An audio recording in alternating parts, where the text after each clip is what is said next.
Let's talk about abortion for a minute. Okay, I think abortion is okay because personhood doesn't begin until birth. I believe that life begins at conception. If you say that life begins at conception, that's not true because babies don't feel pain, so how can they be alive? Actually, they do. The baby has developed enough at the point when most abortions happen that pain receptors are starting to form. Well, it's the mother's choice on whether or not to get an abortion. One woman, named Jeannie Ludlow, worked at an abortion clinic for 8 years, and after her time, she remained pro choice. She claims that getting an abortion can make a woman's life much better than having to struggle through life with an unwanted baby. Getting an abortion to make your own life better is a very selfish choice. Mother Teresa said, "It's a poverty to decide that a child must die so you may live as you wish." Well, sometimes accidents happen and contraceptives aren't always readily available. If the mother did not want a baby, she should not have had sex. What about in the case of rape? Do you think a woman should be forced to keep a baby that came to her through no fault of her own?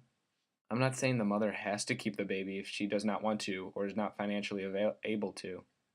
There are plenty of families waiting to adopt, because adoption always works and is a good option. We'll at least give the kid a chance to live, and actually, America has more families ready to adopt than it has kids who need adopting. Also, the screening process for adoption now is much more elaborate. What if the mother's life is in danger? Would you deny a woman an abortion if her pregnancy killed her?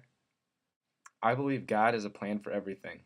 If you get an abortion in order to preserve your own life, that's a selfish choice because you are saying that your life is more important than the life of your unborn child. Do you think abortion should be illegal? I do. Well, if abortion was illegal, dangerous back alley abortions would become more common and more women would die from abortions. Maybe, maybe not. If abortion was illegal, though, the overall number of abortions would still go down. Abortion is a religious issue. If you make it illegal, that destroys the Founding Fathers' principle of separation of church and state. What about in the Declaration of Independence, where all citizens are guaranteed the right to life, liberty, and the pursuit of happiness? Well, abortion is legal. That's the law. The law is unjust. Think about this, for example.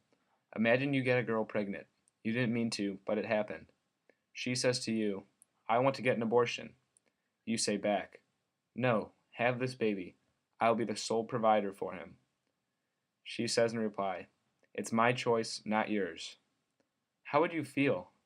Somebody is telling you that they're going to kill your child just because they didn't intend to have him, and there's nothing you can do. It's scary to think about, but that's how the law is written. Abortion should be illegal.